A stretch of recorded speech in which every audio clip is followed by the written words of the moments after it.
Okay. Yeah, start. Yeah. Morning everyone, hello. First of all, happy International Women's Day. So my name is Nikolett, I work in BPS, I'm a travel and tourism and business lecturer, and I'm a PPD tutor, professional personal development tutor for about 4 different groups in my division. Anybody else a PPD tutor? Yeah, very good, okay. So today, if you may have guessed, we're going to talk about books a little bit. My story goes back New Year's Eve time when I decided I want to do something a bit more relaxing for myself. I wanted to work on my mental health a little bit as well, so I decided I will start reading these self-development books a little bit. And on TikTok, I found a really great trend. It's 52 weeks, 52 books. So that's for a year, you read a book every week. So I was like, let's get on with it. First I was like, am I going to be able to do this, 1 book a week? I don't know how you do yours. We talk about that later. But yeah, as I guess, you got a busy life. Education, if you work in education normally, you know, it's quite time consuming. So if you think about it, how can she read a book a week? My colleagues were asking me. What I do is I try to spend an hour, when I'm very busy, maybe half an hour every end of the day, just before I would go to bed reading. And if I've got a bit more time over the weekend, I read a bit more. So that's where my journey started, and I brought in one of my books. I know some people forgot to bring in that. So it's called Tuesdays with Murray, and this is a book about a professor, university professor. He got on well with one of his students. They had quite a nice relationship while he was going to university, but after he graduated, they kind of separated. Later on, one day, the student saw the professor on... Oh, Jay, I think your team's going on. Sorry. It's okay. It's alright. So one day, the student saw the professor on telly doing an interview. He found out the professor got ALS, which is like a neurodiversity disease. So he was basically slowly dying, losing the ability to walk, speak or move. So that's when the student decided to go back to the professor and visit him. And these visits became quite regular, so they met up every Tuesday, and the professor was talking about sort of the new attitude to life, some positive experiences, and at the end of the book, unfortunately, he dies. So, but that sort of experience that they went through really motivated me to maybe share my experiences with my learners. So that's when his book club started from. If I come out of this, I'll show you. So as part of PPD, I decided to do a kids book club. So I asked my students would they be interested in talking about these learnings and different things that I read in the books, and they were like, yeah, let's give it a go. I think some of them sometimes is a bit bored of the safeguarding topics or just talking about careers, building their CV, that sort of stuff. So anything that's refreshing we can bring in, they are like, yeah, let's do it. So the book club, I just sort of given them an idea what I'm doing. I also told them this is not a snooze fest, so they do have to get involved in that. I give them ideas what I read, they can join in as well. I know some of the people started reading some of the books that I'm gonna do in March.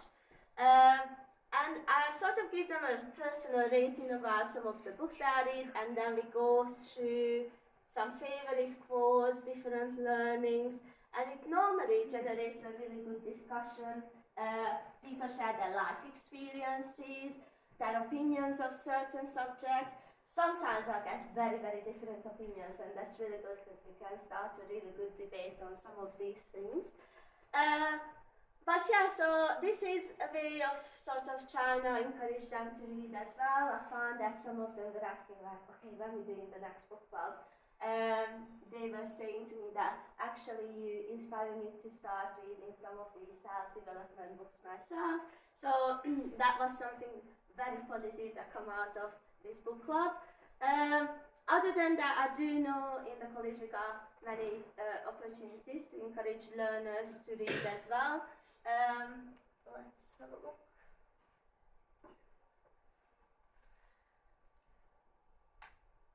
Yeah, we did ask you to bring your favorite book in. I don't know if you managed to do that, but if not, maybe you could just spend a couple of minutes sharing your favorite book with the person next to you.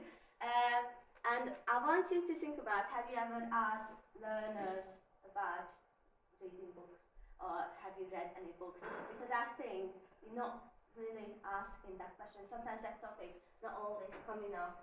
So if you take a couple of minutes, just have a little discussion, and after then I think you can go We've got a through few some. little bits to go through. Yeah, just a really short conversation. The whole idea is that anything that just gets learners reading more is a massive win, and if this is a way of hooking learners into it, that's fantastic. Literally just give you like 1 minute, just have a quick chat about your favourite books. What's your favourite child?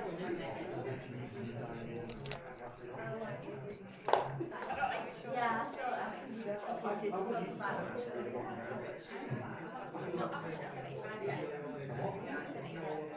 I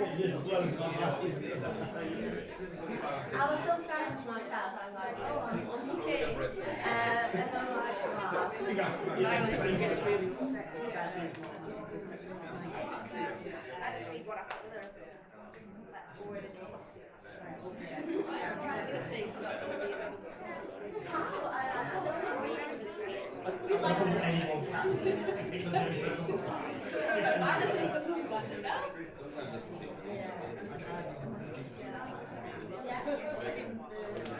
Right, time. I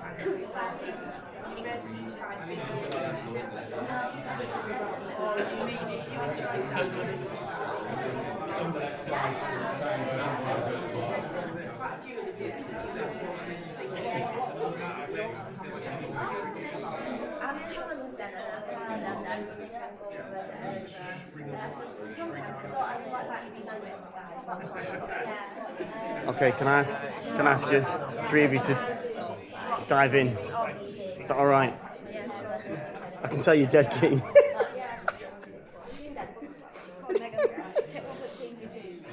But, okay, Diane, do you want to dive in as well? Because I've put the stuff about this book clubs on there as well. Is that all right? Thank you. I'm going to go first because whatever I'm going to say is not going to be as impressive as what these guys are going to say. But I teach A-level English, and it's just really important that they read. I think it helps them understand themselves. We're reading The Handmaid's Tale at the minute, and it's a dystopian. It's like a dystopian telling of the future. And it allows the children to relate to reading, and they can relate to themselves as well, and they can understand themselves as well as like the world around them. We do a book club as well, and we read classics, which kind of it subverts from the curriculum, which is very like white male predominantly. So then we do a book club that allows them to see different aspects of life. But yeah, I'll let Nicola go now. It's not. So my name's Nikolett. I teach A-level business. I encourage students, and I talk to students about reading because I encourage it as an escape from reality, from all the stresses of studying. Doesn't matter what genre you read. I don't have no favourite book because I read. It's like music for me. Whatever mood I'm in depends on the book I read. And I say the same to students. If you're ever stressed or you've got some mental health worries, pick up a book. It could be your favourite one or any book, and just escape for an hour or two.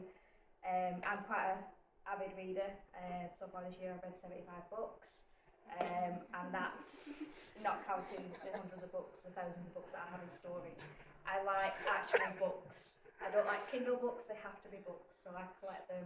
and I've got thousands in a storage unit, and I've got thousands dotted about my house. They're everywhere.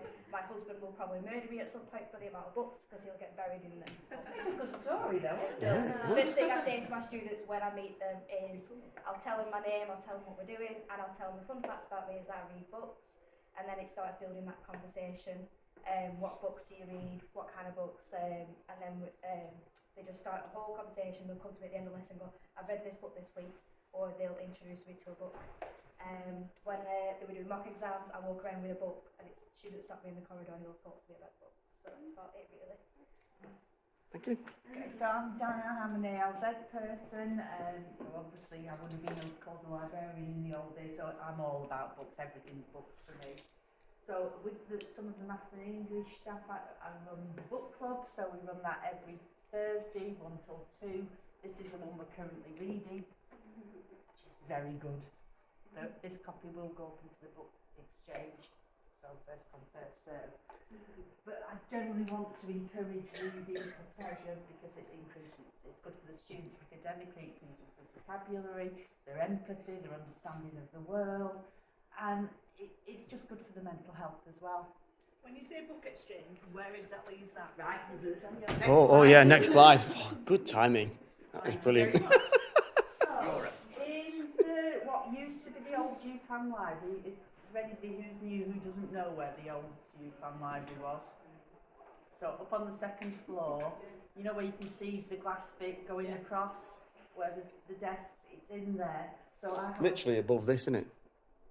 Yeah, so it's the book nook, so it's a sustainable books swap, so you can take a book, bring a book back.